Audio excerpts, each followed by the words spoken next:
लेकिन हम तो बोलेंगे तुम काट के भागीरथी में फेंक दोगे, लेकिन एक दिन आएगा जब हम तुमको काट के भागीरथी में नहीं, तो भागीरथी हमारी माँ है, पुण्य माँ है, तुमको तुम्हारी जमीन के अंदर तुमको फेंकेंगे उधर।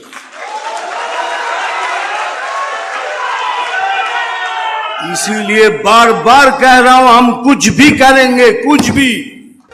फिल्म अभिनेता मिथुन चक्रवर्ती के खिलाफ रामपुर कोर्ट में वाद दर्ज। वादी ने फिल्म अभिनेता मिथुन चक्रवर्ती पर लगाया भड़काऊ भाषण देने का आरोप। रामपुर कोर्ट ने 3 दिसंबर को होगी इस मामले की सुनवाई। फिल्म अभिनेता और राज्यसभा के सांसद रहे मिथुन चक्रवर्ती के खिलाफ रामपुर न्यायालय में एक वाद दर्ज किया गया है, जिसमें वादी पक्ष ने उन पर भड़काऊ भाषण देने का आरोप लगाया है। इस मामले में वादी रेहान खान ने कहा कि भारतीय जनता पार्टी के कार्यक्रम के दौरान फिल्म अभिनेता मिथुन चक्रवर्ती ने भड़काऊ भाषण दिया और इस कार्यक्रम में गृह मंत्री अमित शाह सहित कई भाजपा के दिग्गज नेता मौजूद थे। इस भड़काऊ भाषण से हिंदुस्तान का माहौल बिगड़ सकता है। हिंदू मुस्लिम एकता की मिसाल है हमारा हिंदुस्तान। इस तरह के बयान कहीं न कहीं लोगों की भावनाओं को आहत करते हैं और एक फिल्म अभिनेता को इस तरह का बयान देना अशोभनीय और निंदनीय है, क्योंकि एक कलाकार को हर वर्ग विशेष का व्यक्ति अपना आदर्श मानता है। बहरहाल कोर्ट ने वाद दर्ज कर लिया है और इस मामले में 3 दिसंबर की तारीख नियुक्त की गई है। 3 दिसंबर को इस मामले में कोर्ट सुनवाई करेगा। मामला ये है कि 1 नवंबर 2024 को लगभग 7 बजे के आसपास मैंने अपने ऑफिस में ही जो फिल्म एक्टर हैं, सुपरस्टार हैं मिथुन चक्रवर्ती जी, उनको एक भारतीय जनता पार्टी के एक कार्यक्रम में, जिसमें माननीय गृह मंत्री जी अमित शाह जी भी मौजूद हैं, स्टेज पर तशरीफ फरमा हैं, उनकी मौजूदगी में मिथुन चक्रवर्ती एक बहुत ही भड़काऊ और बहुत ही जहरीला भाषण दे रहे हैं, जिससे हिंदू मुस्लिम दंगे फसाद होने की पूर्ण आशंका है। उनका बयान जो है ये है कि 26 वो मसनद हमारा होगा, कुछ भी करेंगे वो 26 का मसनद हमारा होगा, कुछ भी में सब कुछ शामिल है। और मैं होम मिनिस्टर साहब के सामने बोल रहा हूँ। फिर आगे उन्होंने ये कहा कि हमारे यहाँ एक लीडर है जो ये कहता है कि हमारे यहाँ 70% मुस्लिम हैं और 30% हिंदू हैं, हम 30% हिंदुओं को काट कर भागीरथी नदी में बहा देंगे। लेकिन मैं ये बोलता हूँ, ये कहता हूँ कि एक दिन ऐसा वक्त आएगा कि हम तुम्हें काटकर भागीरथी नदी में नहीं फेंकेंगे, क्योंकि वो हमारी पुण्य माँ है।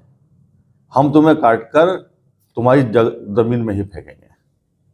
और उसके आगे उन्होंने बहुत अपने भाषण को कंटिन्यू रखते हुए बहुत ही जहरीला भाषण दिया है और ये भी कहा है कि हमने खून की राजनीति की, हम सब कुछ जानते हैं। तो मैंने जब ये बयान देखा तो मुझे बहुत बुरा लगा। और ये बयान जो है ऐसा है कि ये 2 वर्गों में विवाद पैदा करेगा, नफरत पैदा करेगा। और यही बयान जो है ऐसे बड़े लोगों के, जो पहचान वाले लोग जो हैं, इनके बयानों से ही दंगे फसाद होते हैं।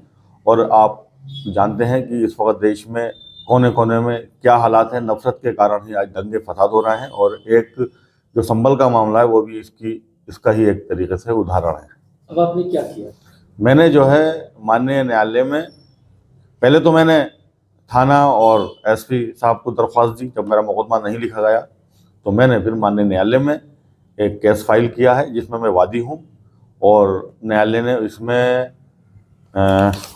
तारीख जो लगाई है वो 3/12 लगाई। मामला दर्ज हो गया कोर्ट? मामला दर्ज हो गया है, तलब कर लिया है इनको और हम गवाही देंगे 3/12 को न्यायालय में। अरे जितना फिल्म कलाकार इस तरह के बयान दे, जबकि इनको हर वर्ग के लोग इन्हें पसंद करते हैं और अपना कहीं ना कहीं अपना आइडियल भी मानते हैं, हर वर्ग के लोग, इस तरह के कलाकार को बयान देना शोभा देता है। जी जी, मेरा यही कहना है। मैंने ये लिखा भी है कि इनके करोड़ों फॉलोअर्स हैं, इनको मानते हैं, कुछ युवा इनको आदर्श भी मानते हैं अपना। और ये खुद राज्यसभा के सांसद रह चुके हैं, संवैधानिक पद है वो, संवैधानिक पद पे रहा हुआ व्यक्ति। और माननीय अमित शाह जी भी इस वक्त हमारे भारत सरकार के गृह मंत्री हैं, वो भी संवैधानिक पद पे हैं। उनकी मौजूदगी में उनकी गरिमा का भी ख्याल नहीं कहा इस शख्स ने। और उनकी मौजूदगी में ऐसा भड़काऊ भाषण दिया है जिससे हिंदू मुस्लिम दंगे फसाद हों। और ये एक तरीके से राइट ड्रो देशद्रोह की परिभाषा में आता है। जो भारतीय न्याय संहिता की जो नया कानून लागू हुआ है उसकी धारा के तहत ये बहुत संगीन अपराध है। ऐसे लोग ही उकसाने के जिम्मेदार होते हैं। इन्हीं के कारण जो है दंगा फसाद होता है और ये जो बलवा होता है। लॉ एंड ऑर्डर को जो है यही चुनौती देते हैं।